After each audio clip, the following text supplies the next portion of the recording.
Estabelecido e estabilizado esse governo pós-revolução, né, a Rússia ela precisava muito de conhecimentos profissionais para superar todo o atraso técnico e industrial que ela tinha. Tá? Então, várias instituições, mas sobretudo o Instituto Físico Teórico de Leningrado, né, vão receber contratos de muitas agências industriais do governo.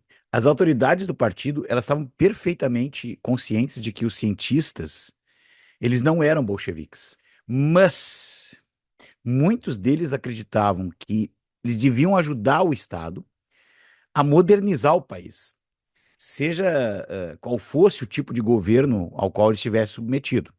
Havia uma causa maior envolvida ali. Enquanto isso acontecia, o mando dentro do partido ele ia se transformando e seguindo rumos que eram cada vez mais funestos, cada vez mais problemáticos. O Lenin ele já havia sido obrigado a se afastar do mando, né, do comando do governo do Estado, né, devido às consequências de sucessivos acidentes vasculares, né, AVC, que ele teve.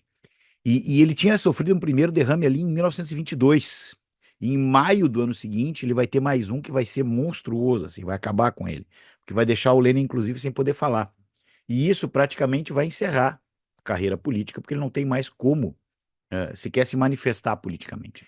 Em 21 de janeiro de 1924, então, o Vladimir Ilyich Ulyanov, cujo apelido era Lenin, vai morrer aos 53 anos de idade. Morreu bastante jovem até. E quando ele morre, tu vai ter um processo de imensa comoção popular na Rússia, né? O funeral do Lenin, inclusive, ele vai ser assistido por mais de 1 milhão de pessoas em pleno inverno russo, né? Então, o papel do Stalin dentro da Rússia é um papel determinante, não só condicionante, de uma nova forma de se construir um mundo, tanto ocidental quanto oriental. E ele vai estabelecer um governo baseado fundamentalmente no terror, na violência, e que vai ser marcado pela morte de milhões, mas de milhões de pessoas. Então tu vai ter, na sequência ali, tu vai ter o Hitler na Alemanha, tu vai ter o Mussolini na Itália, Stalin na Rússia, posteriormente tu vai ter o Tito na Iugoslávia e por aí vai, tá? O stalinismo, ele vai funcionar com base em uma economia planificada, centralizada no Estado, obviamente, né? Em um poder estruturado fundamentalmente na figura do líder, na figura do Stalin. E esse é um momento muito importante, porque tu tens uma construção mitológica, mítica, né? E mística em cima desses grandes líderes, assim como Hitler, né? O plano de coletivização das terras, tá? Ele foi lançado junto com o plano quinquenal e foi realizado a partir de 1929. E ele consistia, então, em expropriar as propriedades privadas que existiam nas zonas rurais e transformar essas propriedades em fazendas coletivas. Portanto, não havia escolha, não era algo democrático, né, ou acessível do ponto de vista político. Né? Era uma ordem que vinha de cima e tinha que ser aceita. E fez com que só ali em 1933, cerca de 2,5 milhões de camponeses fossem transferidos. Foram processos gigantescos, foram processos maciços, tá? De deslocamento e execuções, inclusive. A gente acredita que essa grande fome de 1932 e 33, tá? Matou ali mais ou menos 7 milhões de pessoas. O plano, ele exigia não somente mais produção, mas também uma modernização total dos setores industriais essenciais. E grandes fábricas, então, soviéticas de tratores, e depois, obviamente, durante a guerra de tanques, né, vão ser criadas nessa linha de produção baseada em trabalho não capacitado de forma elaborada, né, de forma alta capacitação. No mundo inteiro, na verdade, essa era a grande era do metal. E se a União Soviética quisesse ter esse metal todo, ele teria que construir novos e imensos complexos, não só para processar, mas também para extrair isso. E, obviamente, para poder fazer tudo isso funcionar, precisava de energia. Uma base industrial gigantesca vai se montar, tá? Vai começar a surgir. E em torno dessas fábricas vão começar a surgir cidades inteiras construídas do zero. A fome é uma coisa terrível. E ela faz com que o ser humano ultrapasse toda e qualquer capacidade racional de convivência. Na Rússia e na China, isso aconteceu de forma significativa.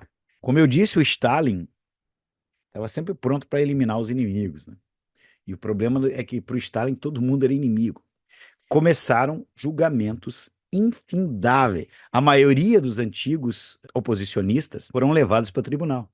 Todos os réus, obviamente, confessaram em julgamentos públicos, né? Cuidadosamente encenados, né?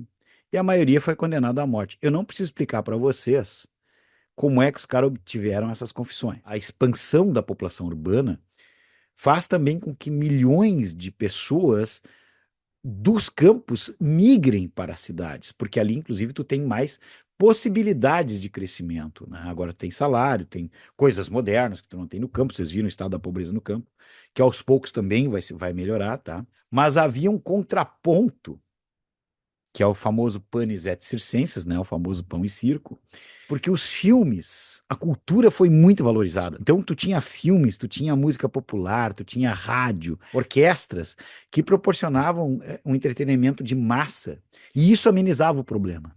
Porque a população sempre tinha com que se entreter. O Estado fornecia isso. Dezenas de milhares de estudantes vão receber bolsas e vão passar a estudar os rudimentos da ciência moderna, né? Inclusive sobrevivendo a esses dormitórios lotados, né, sem aquecimento e uma comida que eventualmente era errática e deplorável nas universidades. Mas existia, tu tinha essa possibilidade, algo que até então era absolutamente impensável.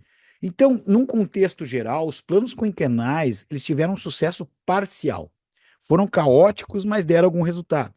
Tanto os pontos positivos quanto os pontos negativos não chegava nem perto da utopia que era prometida pelo partido e pelo comunismo em si, tá? Mas isso proporcionou a base para uma versão soviética da sociedade moderna. Era apenas o mínimo necessário, mas já era alguma coisa.